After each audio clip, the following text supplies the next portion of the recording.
Diálogos ciudadanos de altura, donde el debate y los argumentos son los protagonistas, desde todos los enfoques y perspectivas. Economía, política, justicia, seguridad, educación, migración. Un análisis a profundidad sobre la realidad nacional.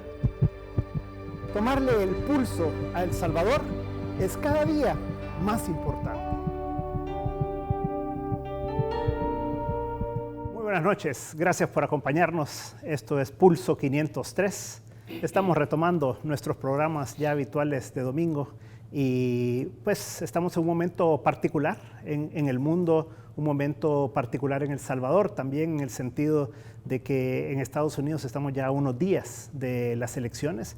Es una confrontación muy grande la que hay en Estados Unidos, una incertidumbre bastante importante alrededor de si el candidato demócrata Biden sería el que quedaría electo, que muchas encuestas lo indican, o si el presidente Trump sería reelecto.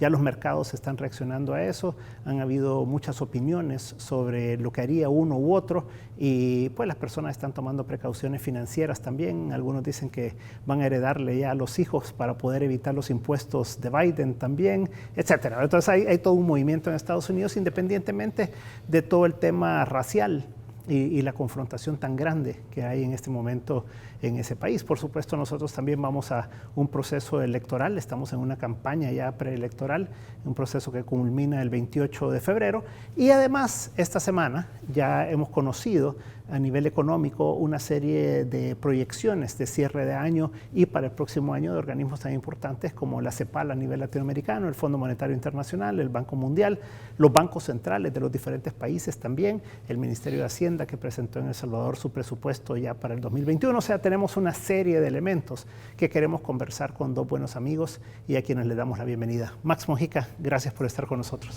No, gracias a ti, Luis, por habernos invitado, porque yo creo que, antes que nada, para mí es un honor estar aquí sentado con dos admirables economistas, tanto tú, Luis, pues como Claudio, que es primera vez que tengo el gusto de compartir aquí el plató contigo.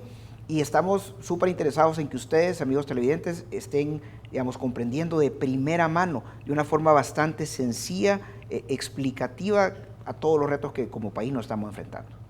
Claudio, muchas gracias por estar nuevamente con nosotros. Es un placer estar contigo, Luis, aquí. Por supuesto, compartir con nuestro amigo Max. Años, a veces, trabajando a la distancia, pero compartiendo mucha información y análisis sobre el tema económico especialmente. Max, la verdad que ha sido un año muy particular ha sido un año totalmente atípico en el que las proyecciones económicas a principio de año eran muy diferentes a lo que estamos viendo hoy en día. Hubo ciertos ajustes ahí por mayo más o menos que hizo organismos como el Fondo Monetario Internacional, pero ahí está como un poco más clara la película, todavía hay mucha incertidumbre. ¿Qué sacas tú de lo que se ha conocido recientemente y de cuáles serían las proyecciones de cierre de este año y cómo se ve el 2021? Pues mira, lo que pasa es que ha sido un año totalmente atípico, entremos por ahí, pero también ha sido un año pues con muchísimos riesgos que el gobierno tuvo que haber abordado, cumplido, aproximado de una forma inteligente, pero lo que pasa es que empezamos a desmenuzar la situación. Ese es un año con tantos retos que hubiera tenido la necesidad de tener el mejor equipo, tomar las decisiones de una forma consensuada, tomar las decisiones de una forma política armónica, y eso es lo que no hemos visto. Lo que hemos visto es un año lleno de confrontaciones, lleno de decisiones sacadas de la manga, sin ningún análisis, como por ejemplo, lo que yo siempre he criticado, el tema del hospital. Empecemos por ahí. Un hospital que tuvo que haber sido creado para atender la pandemia, fue prometido para julio, ya de entrada era una promesa casi imposible de cumplir, no se cumplió, básicamente era una promesa para mantener adormecido al pueblo, para brindar una imagen de que hoy sí tenemos un gobierno que se preocupa por el pueblo, cuando nos dimos cuenta al final que eran decisiones que ¿qué es lo que va a acabar ocurriendo? Que nos van a acabar costando millones de dólares a todos los que pagamos impuestos. Millones de dólares que se pudieran haber utilizado para otro tipo de finalidad, como por ejemplo ¿Cómo está tu empresa ahora, señor televidente que me escuchas? ¿Ya te dieron los créditos? ¿Te acuerdas al inicio de la pandemia que el gobierno te prometió créditos para que, por si tú ibas a seguir pagando salarios, para después venir y darte créditos blandos para sobrevivir? ¿Ya están esos créditos entregados? ¿Dónde está ese dinero? Que es una pregunta, Luis y Claudio, que nos estamos haciendo todos. ¿Dónde está el dinero? Entonces tú me decías al inicio de tu intervención, ¿cómo has visto la situación económica? La he visto súper mal, porque el gobierno se gastó el dinero, que tuvo casi 6,000 millones de dólares. El gobierno ha incumplido las promesas que nos hizo a todos nosotros al inicio de la cuarentena, que nos decía, paguen los salarios, hombre, no importa, después te vamos a dar créditos. No hemos visto ningún plan de salud, no hemos visto ningún plan de reactivación económica y estamos ya casi al cierre del año y lo único que hemos escuchado de parte del gobierno es, ahí vienen nuevos impuestos. Entonces, para mí, el panorama de El Salvador está, señores, bastante complicado. ¿Cuál es tu evaluación de este año? Mira, yo me voy a ir viendo los números, como decía Max al inicio, y tú también, sobre lo que dicen los organismos internacionales que miden un poquito más a la distancia, pero no porque midan a la distancia, es decir, sin esa presión política o esa corriente que te lleva a estar más a favor o en contra. Veamos lo que dijo la CEPAL en agosto. Hoy voy a retroceder un poquito también. En agosto la CEPAL dijo que la economía iba a decrecer 8.6%. O sea que nos íbamos a ser más chicos, 8.6. En El Salvador. En El Salvador. Luego, el Fondo Monetario en su escenario optimista, dijo que iba a decrecer 8.5.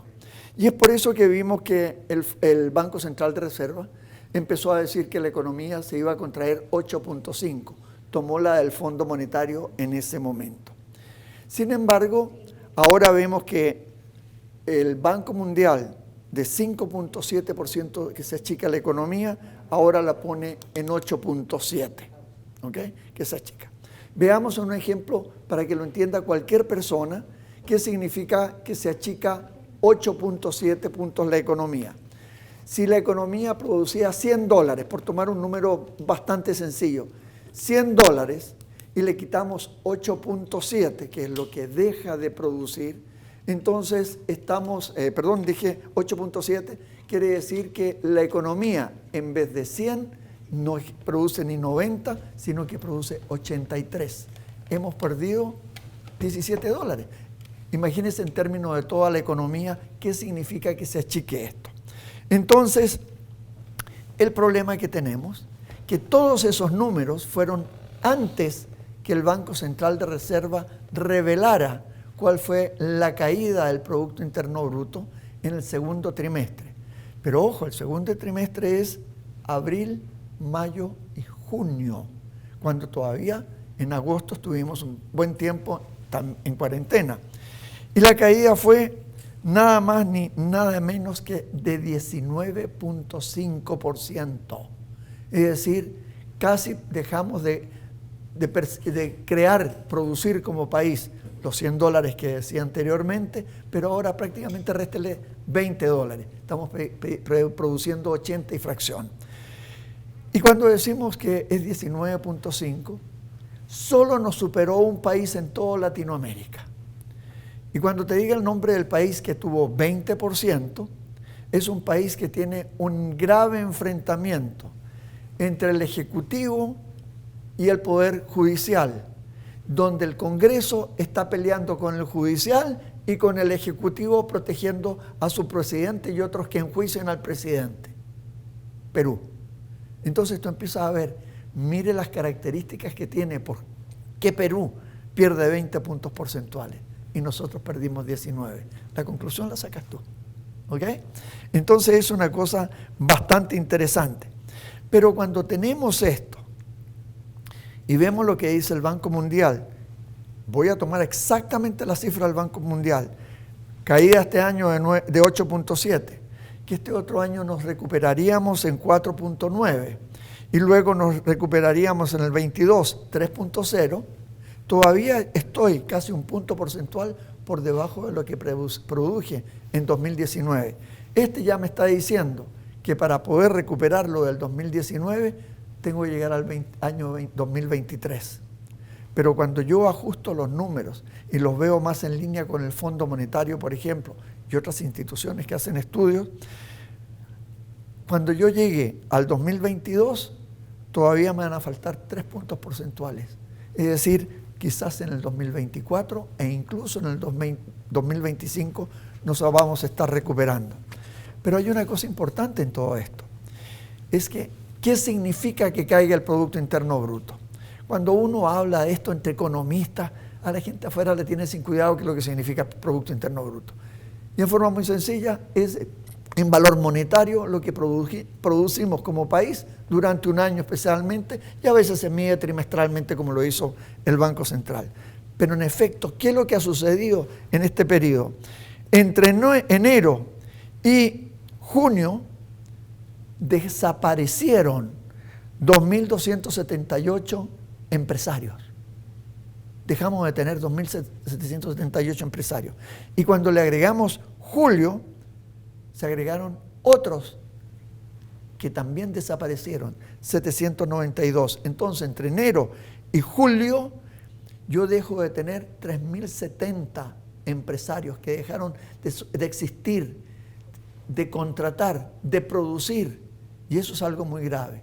Y en ese contexto, ¿qué es lo que pasa con el empleo entonces? Bueno, y perdón, estas son cifras del Seguro Social, no son números así que se sacan a la rápida. Si usted se mete al sitio web del Seguro Social, que tiene datos en este momento todavía a julio, no han dado al junio ni agosto, están pendientes esos números. ¿Por qué se han atrasado? Ya no es la respuesta mía. Entonces, el número de trabajadores. En febrero, nosotros ya habíamos perdido desde febrero a junio 70.653 empleos. Pero en julio se perdieron otros 5.208 empleos.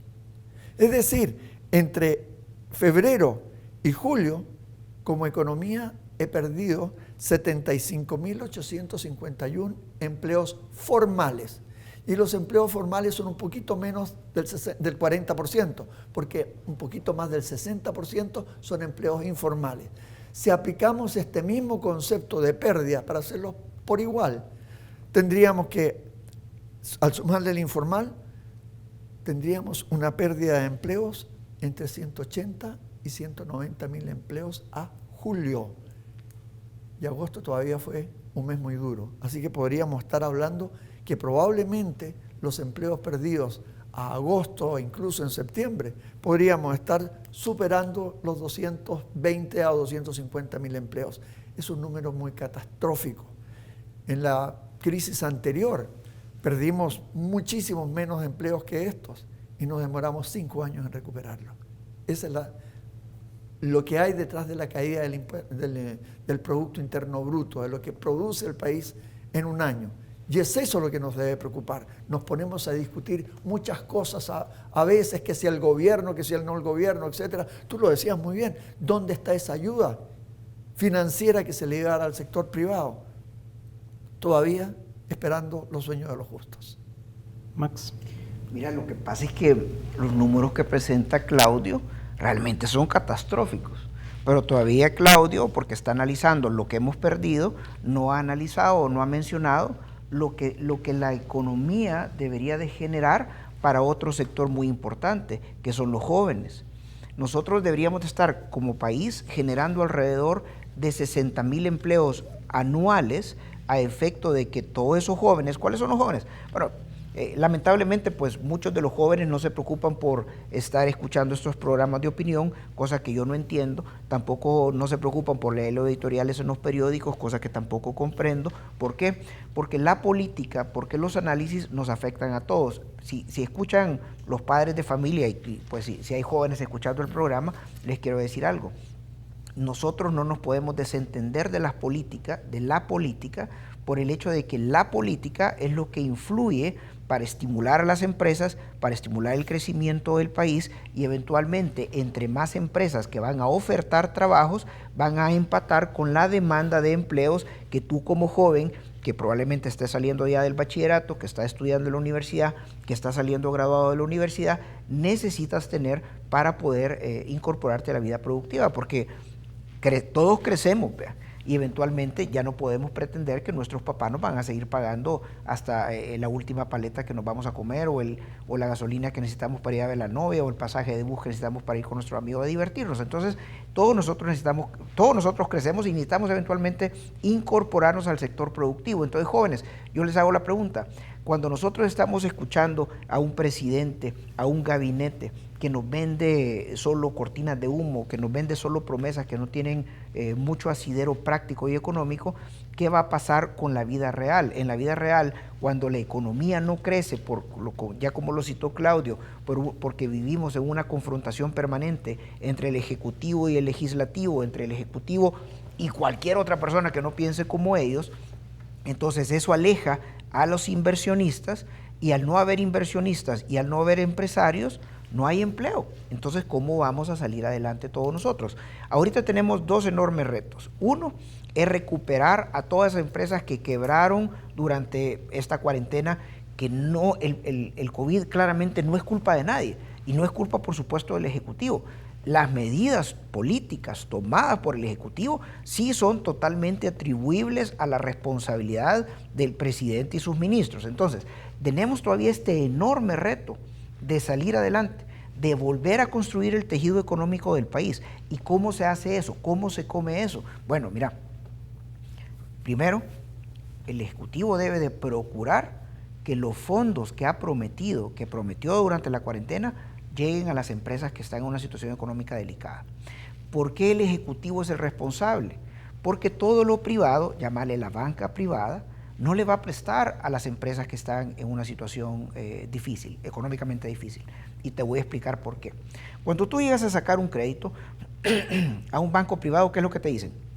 Sí, claro, tráigame usted los últimos 6 declaraciones de IVA, tráigame la última declaración de renta, tráigame sus balances auditados, tráigame cuál es el proyecto con que usted va a utilizar para pagar el dinero, para el dinero que usted quiere que yo le preste, tráigame las garantías que tiene. Ahora te pregunto, las empresas que están en una situación difícil no han pagado AFP, no han pagado Seguro Social, no han pagado probablemente el IVA, probablemente deban las cuotas de renta del 2019 que se comprometieron a pagar a partir de abril en el 2020. Son empresas que están en situación de crisis. Ningún banco privado les va a prestar a esas empresas. Ahí es donde entra la banca pública, Bandesal, el hipotecario, para que el gobierno, por medio del famoso fideicomiso que iban a tener $2,000 millones para este tipo de empresas, le inyecten capital a estas empresas en crisis. Porque el sector privado no se los va a prestar por el tema de riesgo. Entonces, cuando el gobierno no cumple estas promesas tan importantes que hizo durante la cuarentena, esto va en cascada. ¿A dónde nos lleva? Las empresas no se reactivan, las empresas no pueden recontratar a los 70 y tantos mil empleos que se han perdido según los números que nos acaba de exponer Claudio, y tampoco permite crear espacios de crecimiento para un sector emergente como lo son los jóvenes, ¿verdad? Entonces, como país nos estamos quedando o estamos caminando a una situación bastante compleja, porque eso ya nos lleva a analizar también cómo va a impactar este tema con la delincuencia. Claudio, tú decías que hay cifras hasta junio de algunas variables, de julio otras, hay proyecciones, pero ¿tú crees que ya pasó lo peor? ¿Tú crees que aquí ya viene una reactivación el último trimestre del año, que es en lo que estamos ahora, y que esto va a mejorar? Porque yo estoy viendo lo que está ocurriendo en Europa en este momento con el rebrote, lo que está ocurriendo en Estados Unidos. ¿Cuál es tu percepción sobre eso? Mira, primero que nada voy a retomar algo que dijo muy acertadamente Max, que se necesitan, y voy a redondearlo para que me haga un número sólido así, 54,000 empleos nuevos cada año. ¿Para qué? Para absorber los jóvenes que están entrando al mercado laboral, que le llamamos técnicamente la PEA, ¿okay? Que es la población económicamente activa, y dentro de ellos los que salen a buscar empleo. Y se necesitan 54,000 empleos nuevos cada año, ese es un número en general, para poderle dar empleo a estos jóvenes. Pero si le sumas que hemos perdido 76,000 empleos también en estos primeros meses, necesitaríamos crear 130,000 empleos. Te aseguro que van a pasar 5 o 6 años para que empecemos a llegar a este nivel que estábamos hablando. Luego, los datos que dio el Banco Central son hasta junio. Julio fue totalmente todavía de encierro. Agosto algo se empezó a abrir y se ve en el resultado de la recaudación tributaria. Aumenta un poquitito. Y en septiembre también mejoró, entonces hay una tendencia que la caída puede ser no tan grande en el tercer trimestre como fue en el segundo, de 19.2%, pero podría estar siempre en el orden de 12-13%. Mejora, claro, indudablemente, pero también tú le sumas esto a la caída anterior. Y ya en este trimestre que estamos empezando a vivir, todavía es muy temprano, porque uno puede aventurarse a dar una proyección fácilmente, pero la caída quizás va a ser un poquitito más suave todavía.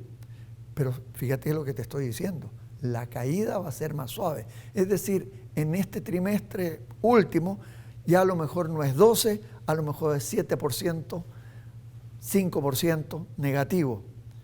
Es difícil que se le dé vuelta a todo esto porque hay cosas que ya están dadas y lamentablemente en economía no se cambia de un día para otro. Incluso te puedo decir que es lo que me preocupa para este año y el próximo año. El turismo no se va a recuperar. Me refiero al turismo externo, que es el que me trae divisas y me mueve un poco en forma más amplia este sector. Si tú ves el sector cafetalero, yo estoy con los dedos cruzados que puedan pagar a final de año porque el precio del café en el mercado mundial ha caído, especialmente por una cosecha récord histórica en Brasil. No tienen dónde almacenarlo, con eso te digo todo. Entonces, ¿qué es lo que sucede? Y más encima, una gran parte de nuestras plantaciones afectadas por la roya, entonces, ¿qué es lo que tenemos? Que la perspectiva del sector cafetalero, que es uno de los que mueve empleos fundamentalmente, puede estar detenido. Entonces, esas son las cosas importantes. Y luego, súmale el factor externo. ¿Y qué pasa si no hay más TPS? Ahí vamos a tener que decir como en forma así simpática, traguemos saliva rápidamente porque ¿qué va a suceder con eso? Es de esperar que se logre solucionar como sea, pero que se solucione esto que se tiene desde hace años. Entonces, el cierre del año yo creo que nos va a llevar, como lo estima el Fondo Monetario en su escenario intermedio, no el pesimista, en el intermedio está entre 9 y 10%. Y te digo, hubo un estudio que hicieron en el Banco Central que decían que podía llegar a menos 15 la caída del PIB. No le hicieron caso al consultor que contrataron y lo pagaron. Sin embargo, el Fondo Monetario, en su escenario pesimista, dijo entre 14 y 15%. Yo les pediría, muestren esos documentos. Algunos tenemos la posibilidad de poderlos observar y que te manden una copia, etc. Entonces, esas son las cosas que uno tiene que evaluar. La perspectiva inmediata es todavía mejorando, pero en negativo. Primer trimestre de este otro año, quizás todavía vamos a tener los últimos rezagos negativos, porque el primer trimestre de este año fue muy positivo. ¿Okay? Enero y febrero iba creciendo con fuerza, mitad de marzo cuando se empezó a parar la economía, fue positivo. Por consiguiente, la variación con respecto a este otro año todavía va a ser negativa. Y de ahí puede empezar a crecer, pero no para llegar al crecimiento que dice el Banco Mundial en este momento, sino que yo creo que va a estar entre 3 y 4%. Y uno dice, ¿pero cómo va a crecer tanto? Claro, después de tremenda caída, cualquier cosa es fácil de superar en crecimiento. Pero ya después, al año siguiente, como incluso le dice el Banco Mundial, crecer más de 3%, que es la verdadera capacidad de El Salvador, va a ser difícil. Por consiguiente, la recuperación económica y de empleos nos puede llevar hasta el 2024 e incluso 2025. Bueno, con ese panorama vamos a una pausa y a la vuelta, Max, hablemos un poco también de que este es un panorama, digamos, el que plantea Claudio, que se comparte con la mayoría de países del mundo, ¿verdad? Pero El Salvador tiene una campaña electoral que va a durar de aquí hasta el 28 de febrero, ¿verdad? Entonces, conversemos también de las implicaciones que esto puede tener para los resultados de fin de año y el inicio del próximo año también, ¿verdad? No nos cambie, en un momento estamos de nuevo con Pulso 503.